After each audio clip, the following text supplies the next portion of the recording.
يلي عايز تقرا تاريخ مصر طوف وشوف. في الجريدة الرسمية كله في التاريخ مكتوب.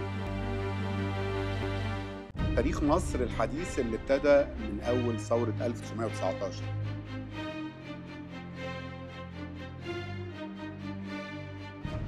نحكي قصة كفاح شعب،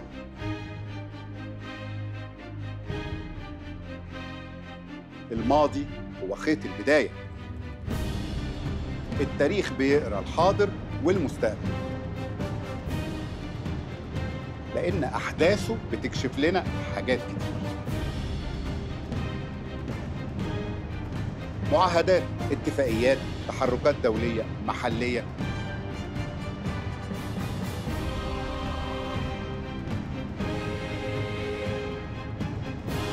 لازم نعرفها لما نتابع.